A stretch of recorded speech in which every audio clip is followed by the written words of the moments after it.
তো নমস্কাৰ স্বাগতম জনাইছো সকলোকে এখন নতুন ভিডিঅ' লৈ। তো আজিৰ ভিডিঅ'খন আপুনি টাইটেল আৰু থাম্বনেইল দেখি গম পাইছে যে আশা কৰ্মী, অংগনবাদী আৰু ৰান্ধনী কৰ্মীসকলৰ দৰমহা কেতিয়া বৃদ্ধি হ'ব এইখনৰ ওপৰত আমি আলোচনা কৰিম। আৰু মুখ্যমন্ত্ৰী ডাঙৰে কেবিনেট বৈঠকত কিছুদিন আগত কি এটা সংবাদমেল আগবঢ়াইছে ৰান্ধনী আশা কৰ্মীসকলৰ বাবে।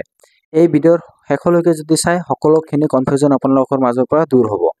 আৰু আপুনি কোনখন জিলাৰ পৰা ভিডিঅ'খন চাই আছে অৱশ্যই কমেণ্ট কৰিব নাপাহৰিব, ঠিক আছে। তো বলক আজিৰ ভিডিঅ'খন আৰম্ভ কৰোঁ। তো বহুত দিন ধৰি আপোনালোকে ইউটিউবত, ফেচবুকত, নিউজ চেনেলত চাই আছে যে অংগনবাদী কৰ্মী, আশা কৰ্মী, ৰান্ধনী কৰ্মীসকলৰ দৰমহা বৃদ্ধি হ'ব। কিন্তু এতিয়ালৈকেও দৰমহা বৃদ্ধি হোৱা নাই।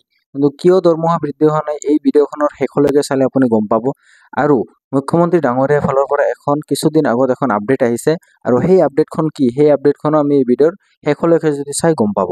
তো বলক আজি ভিডিঅ'খন আৰম্ভ কৰোঁ। আৰু ভিডিঅ'খন যদি ভাল লাগে ভিডিঅ'খন এখন লাইক কৰি চেনেলখন অৱশ্যই ছাবস্ক্ৰাইব কৰিব। তো বলক আজিৰ ভিডিঅ'খন আৰম্ভ কৰোঁ। তো ৰাজ্য চৰকাৰে বাজেটৰ ঘোষণা কৰাৰ দৰে শীঘ্ৰেই অংগনবাদী কৰ্মী সহায়িকাসকলৰ মাননি পৰিমাণ ঘোষণাৰ দাবীৰে আজি উত্তাল হৈ পৰে চঞ্চল ধৰ্ণাস্থলী।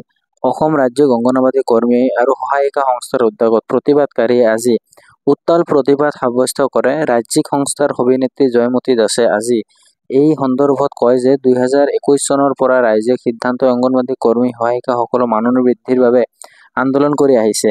শেহতীয়াকৈ যোৱা 2023 বৰ্ষৰ শিশু আৰু মহিলা সবলীকৰণ সঞ্চালকে অংগনবাদী কৰ্মীৰ বাবে 5,500 টকা, সহায়িকাৰ বাবে 2,750 টকা আৰু মিনি কৰ্মীৰ বাবে 3,450 টকা অতিৰিক্ত মাননিৰ বৃদ্ধিৰ প্ৰস্তাৱ দিছিল, ঠিক আছে। তো এইখিনি আপুনি বুজি পালে। তো ইয়াৰ পিছত আৰু এখন নটিচ আহিছে।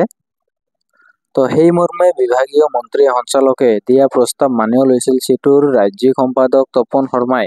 এই সম্বন্ধত কয় যে যোৱা 10 মাৰ্চৰ বিত্তমন্ত্ৰী অজন্তা নেওগে 2025-26 বৰ্ষৰ অসম বাজেটত ৰাজ্যিক কৰ্মৰ অন্যান্য আঁচনিভুক্ত কৰ্মচাৰীৰ লগতে অংগনবাদী কৰ্মী আৰু সহায়িকাসকলৰ মাননি চলিত বৰ্ষত 1 অক্টোবৰৰ পৰা বৃদ্ধি কৰিব বুলি ঘোষণা কৰিছিল।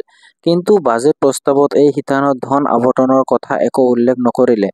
এই ঘটনাই অসমৰ সমূহ আঁচনিভুক্ত কৰ্মচাৰীকে আশাহত কৰিছে, ঠিক আছে। তো চলিত বাজেটৰ কৰ্মী সহায়িকাসকলৰ মাননি বৃদ্ধি কৰাৰ বাবে সন্থাই দাবী উত্থাপন কৰিছে। তো আপুনি চাগে সকলোখিনি গম পালে, বুজি পালে যে এতিয়া আজি ভিডিঅ'খন ইয়াতে সমাপ্ত কৰিছোঁ। আৰু যদি কোনো নটিচ বা আপডেট আহে তো আপোনালোকক এইখন চেনেলত অৱশ্যই জনাই দিম। তো সেইবাবে চেনেলখন ছাবস্ক্ৰাইব কৰি ৰাখক আৰু ভিডিঅ'খন লাইক কৰিব। আৰু মই ভিডিঅ'ৰ ডিছক্ৰিপশ্যনত আৰু এখন ভিডিঅ'ৰ লিংক দি দিছোঁ যিখন অংগনবাদী কৰ্মীসকলৰ দৰমহাৰ বৃদ্ধিৰ ওপৰতে কথা বনাইছোঁ। সেই ভিডিঅ'খন চাই ল'ব, ডিছক্ৰিপশ্যনত লিংক থাকিব। আৰু আপুনি যদি ভিডিঅ'খন এতিয়াও লাইক কৰা নাই ভিডিঅ'খন লাইক কৰক, চেনেলখন ছাবস্ক্ৰাইব কৰক এনেকুৱা ধৰণৰ ভিডিঅ' পোৱাৰ বাবে। তো আজিৰ কাৰণে বিদায় লৈছোঁ। জয় অসম।